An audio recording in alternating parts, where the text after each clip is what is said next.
Assalamualaikum warahmatullahi wabarakatuh, para peternak Indonesia yang berbahagia. Berbahagia sekali hari ini kita sedang berada di peternakan Bapak Haji Rasim ya, yang berlokasi di Langgongsari ya. Untuk jelasnya nanti kita akan melihat langsung bagaimana Bapak Haji Rasim ini menggunakan limbah lompong ya untuk pakan ternak beliau ya. Nah, mungkin pemirsa peternak di Indonesia yang punya potensi tentang lompong biar berdaya guna, ini bisa ikuti video ini, jangan di skip oleh kita wawancara ya.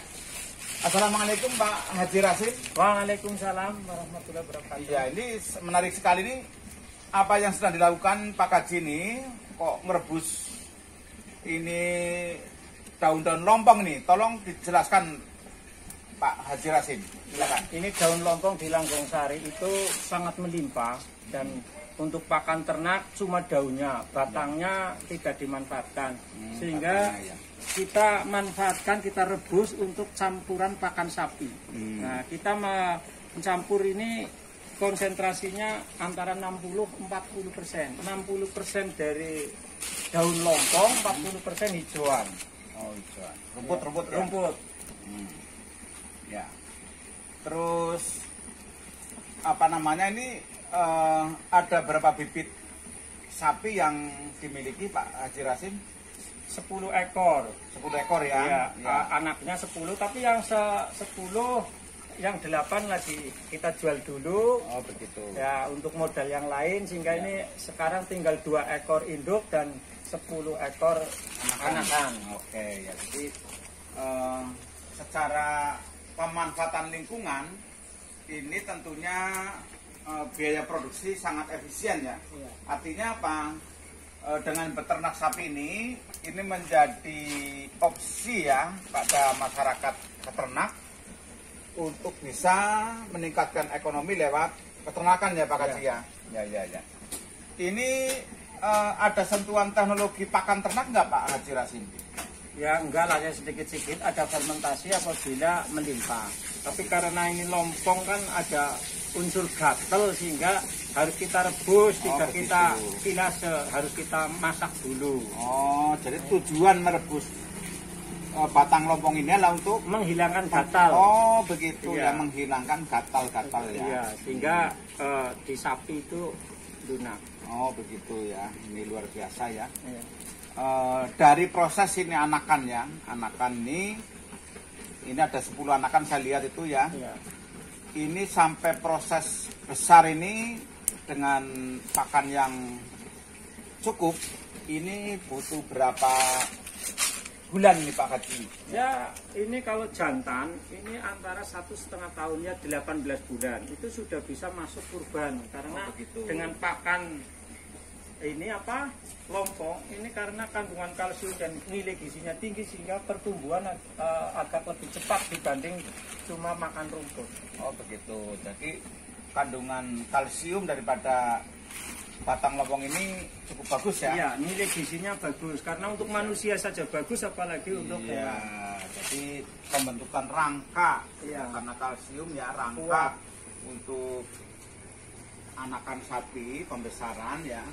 Ini akan kokoh dan mempunyai nanti rangka yang besar ya, tentunya ya, karena suplai kalsium ya. Nah ini saya kira ini ilmu yang perlu dikuasai peternak ya, bahwa batang lompong ini ternyata mempunyai kandungan kalsium yang sangat bagus sehingga Pak Haji Rasim ini secara produktif ya, terus melakukan pembesaran sapi-sapi beliau ini kira-kira butuh 1,5 tahun ya untuk bisa dijual ya, mendapatkan dari anakan ini lahir dari indukannya ini butuh waktu 1,5 tahun atau 18 bulan sehingga bisa menghasilkan nilai ekonomi yang bisa membantu perekonomian keluarga. Ini saya tanya Pak Haji, limbah ini ya, limbah seperti tadi kencing ya, itu ya, air kencing, ada kotoran hewannya, kohenya. Ini bagaimana pemanfaatannya nih Pak Kaji? Yaitu air kencing dan kohe kita gunakan untuk perkebunan, terutama durian. Kohenya kita fermentasi menjadi pupuk cair untuk kocoran tanaman durian. Kita juga agar nanti semua bermanfaat dari kotoran itu saling menyambung. Oh begitu ya. Jadi ini para peternak Indonesia dan juga petani ya, untuk diketahui Bapak Pak Kaji Rasim ini peternak, namun dia punya pendukung yaitu pertanian. Kenapa? Karena ini dari limbah kotoran hewannya, ya air kencing, kotoran hewannya, ini beliau mengubah untuk membuat pupuk organik, baik padat maupun cair untuk pertanian durian ya, dan jagung. Saya lihat ini jagungnya subur-subur sekali ya.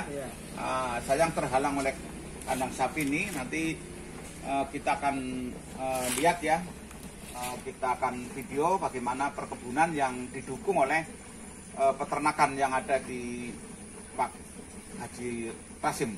Alamat lengkapnya di mana nih Pak Haji? Ya di Desa Langgungsari, RT 3 RW 3. Desa Langgungsari, RT 3 RW 3, Kecamatan Cilongok. Nah, mungkin petani Indonesia atau peternak ya yang ingin silaturahmi atau melihat langsung bagaimana sistem peternakan yang ada di Pak Haji Rasim, di mana beliau dukung ya peternakan dengan pertanian, sehingga terjadi kolaborasi, tidak ada bahan-bahan yang atau limbah-limbah yang terbuang percuma. Demikian peternak dan petani Indonesia ya yang berbahagia. Semoga ini menjadi inspirasi kita semua ya, apa yang sudah dilakukan Bapak Haji Rasim. Perlu kami sampaikan, Pak Haji Rasim saya dengar pernah menjadi kepala desa ya? Iya, pernah dulu. Nah, coba saya tahu apa yang dilakukan waktu Pak Haji itu menjabat kepala desa untuk masyarakatnya. Ya, saya waktu menjabat memang waktu itu pas ada Undang-Undang Desa nomor 6 tahun 2014, ada Undang-Undang Desa. Nah, itu ada uang dana desa masuk ke desa. Nah, dana desa tersebut kita gunakan ke hal-hal yang produktif, terutama adalah pemberdayaan masyarakat.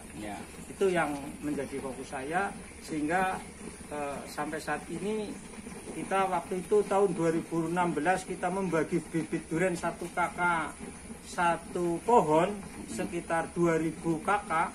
Itu di umur 7 tahun ada yang mencapai hasil 1 pohon itu per tahun ada yang sampai tembus 10 juta. Itu dari hasil 1 pohon. 1 pohon itu luar durian biasa, bawor. Ya. Durian bawor ya. Iya, itu 1 pohon ada yang tembus 10 juta, tapi rata-rata ya 2,5 juta lah itu per musim. Itu umur 7 tahun. 7 tahun. Itu berbuah sejak umur 3 tahun. 3 tahun, 4 tahun, 5 tahun. Nah, umur 7 tahun ada yang tembus sampai gede. Ya, ini luar biasa. Jadi waktu Pak Haji Rasim ini menjabat sebagai kepala desa, ternyata beliau menggunakan sebagian dana desanya untuk pertanian durian ya. Pemberdayaan masyarakat. Pemberdayaan masyarakat di bidang ekonomi dengan bertani durian. Ini luar biasa. Ada yang 1 pohon menghasilkan penghasilan 1 pohonnya ini 10 juta ya. Ya, kalau ingin lebih jelasnya di antara bulan Desember dan Januari datang aja ke Langgong melihat pohon durian yang sedang berbuah. Biasanya itu Desember dengan Januari itu musim panen durian. Ya. Itu tiap tahun. Tiap tahun ya. Ya. Oke. Ini informasi yang berharga. Silakan kepada peminat penggemar durian ya, bisa datang ke Desa Langgungsari. Tadi alamatnya sudah jelas. Ini semua warga masyarakat desa ini punya pohon durian. Nanti saya lihat tadi demikian ya. Ini melimpah durian montong bawor ya, yang bijinya kecil, daging buahnya tebal, creamy ya. Pasti ini sangat digemari oleh penggemar durian. Ini melimpah ya durian ya. Terima kasih kepada Pak Haji Rasim. Mudah-mudahan Pak Haji ini sukses dalam beternak, amin. Sukses dalam bertani, amin. Dan bisa menjadi contoh warga masyarakat di sekitarnya, sehingga masyarakat desa Langkung Sari ini sukses ekonominya dengan beternak dan bertani. Dan tentunya dua profesi ini sekarang masih belum diminati oleh anak-anak muda. Mudah-mudahan dengan ditunjukkan dengan nilai ekonomi yang tinggi, nanti mulai anak muda ini menekuni ya bidang peternakan dan pertanian, sehingga mereka tidak akan mencari pekerjaan, namun mereka dengan membangun desanya sendiri menciptakan lapangan kerja sendiri. Sukses buat Pak Haji Rasim. Amin. Ya, terima kasih. Oke, berbahagia peternak dan petani Indonesia, makmur Indonesia, subur tanah Indonesia, dan ekonomi kita semuanya akan meningkat untuk membangun Indonesia lewat peternakan dan pertanian. Wassalamualaikum warahmatullahi wabarakatuh. Begitu ya. Termasuk kalsium. Kadang kan sapi kan itu kekurangan kalsium. Ini tujuannya direbus itu menghilangkan gatel ya. Menghilangkan gatel. Dan juga lebih ini ya, lebih doyan. Lebih doyan. Lebih empuk. Ya benar, ini disoting maksudnya. Dan membutuhkan kayu bakar yang sedikit karena memang tuh lompong jadi tunak dan talas. Unu-unu dilampas ya Pak.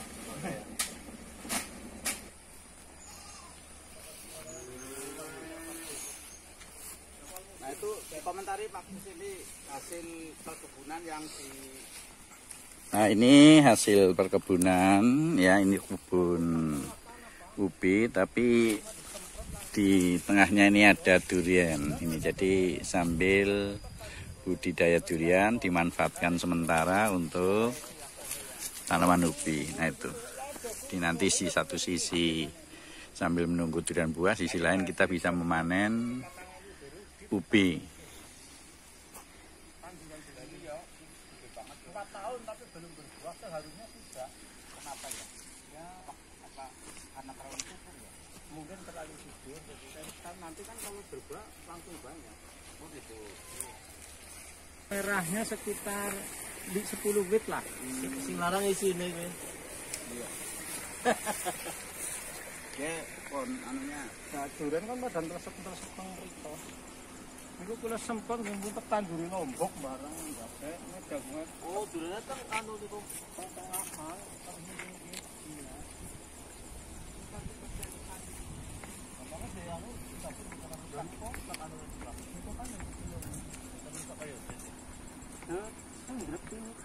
Bongkalan susunya.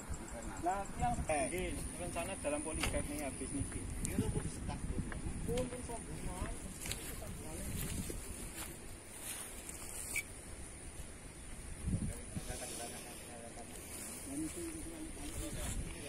Ya ini di samping durian, di sekitarnya juga ini sebagian ditanami dengan jagung.